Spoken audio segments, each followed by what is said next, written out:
मुख्यमंत्री मोहन जी चंबल का ठेका के सारा सिंधिया जी के पास ही दे रखा है और सिंधिया जी चंबल का ठेका लेकर वोट बैंक यहाँ से लूट के जाते हैं और लोगों को बेवकूफ़ बना के वोट भी ले जाती हैं। लेकिन कभी चंबल के भिंड मुरैना में इन्होंने विकास की बातें संसदीय क्षेत्र में नहीं रखी।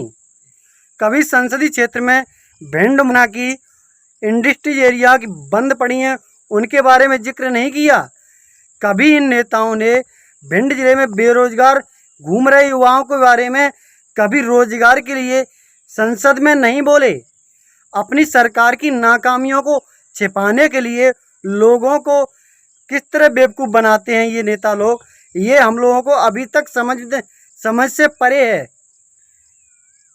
मध्य प्रदेश में सबसे पिछड़ा हुआ इलाका है तो भिंड मुरैना श्योपुर जैसे चंबल संभाग है। इस चंबल संभाग में बजट पास होता है, बजट में एक शब्द भी चंबल के बारे में नहीं बोला जाता। चाहे चंबल का भिंड नेशनल हाईवे इटावा ग्वालियर हो या फिर चंबल में बंद पड़ी इंडस्ट्रीज एरिया हो या बंद पड़ी फैक्ट्रियां हो या फिर यहाँ बंद पड़े यहाँ के सबसे खराब स्थिति में चल रहा यहाँ स्वास्थ्य विभाग हो या फिर भिंड जिले में डॉक्टरों की कमियों को जूझ रहा यहाँ जिला अस्पताल हो, ये सभी संसदीय क्षेत्र में हमने कभी कानों से नहीं सुने। क्या आज हमारा नेता चंबल का है, इस चंबल के नेता ने संसदीय क्षेत्र में चंबल की आवाज़ उठाई है? क्या चंबल की आवाज़ एक ज़माने में पूरे देश में गूंजती थी, आज चंबल की आवाज़ इतनी कमज़ोर हो गई है कि संसद में नहीं उठा पा रहे, संसद में नहीं चल पा रही।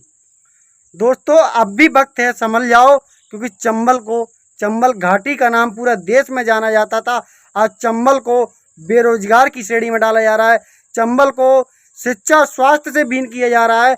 इसी वजह से भिंड जिले अस्पताल में एक भी स्पेशलिस्ट डॉक्टर मौजूद नहीं है, इसी वजह से भिंड जिले में यहाँ अच्छी शिक्षा भी नहीं है।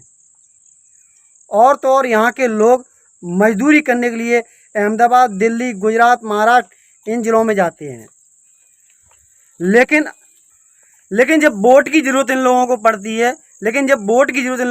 है तो गुजरात, महाराष्ट्र, इंदौर दूसरे राज्यों से पैसे देकर बुलाते हैं और वोट डलवा के फिर वापस कर देते हैं।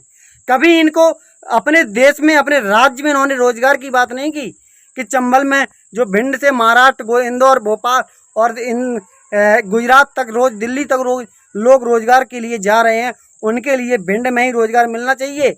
उन लोगों के लिए भिंड में इंडस्ट्री एरिया चालू होनी चाहिए। भिंड की सारी फैक्ट्री जिले की बंद पड़ी हैं, मालरपुर में जो फैक्ट्रियाँ पड़ी हैं वो आज भी बंद हो चुकी सारी। कुछ ज़माने में सैकड़ों फैक्ट्रियों की तादाद चंबल संभाग के मालनपुर में स्थापित की गई थी। आज वो फैक्ट्रियां कह रही हैं कि हमें कब हमारा दिन चालू आएंगे, जो हमारी फैक्ट्री हमारी चालू होंगी, यहाँ के लोगों को रोजगार मिलेगा। दोस्तों अब भी वक्त है, गुलामी की जंजीर में जकड़ने वाले नेताओं की जंजीर तोड़कर निकल आइए और अपने देश की बात कीजिए, अपने विकास की बात कीजिए, अपने हित की बात कीजिए। नेताओं की कुर्सी झंडे उठाने से आपका भविष्य खराब होने वाला है और ये नेता आपके भविष्य की चिंता संसद में गूंज कर नहीं करते। ये नेता कभी भी संसद में आपके पक्ष की बात नहीं करते।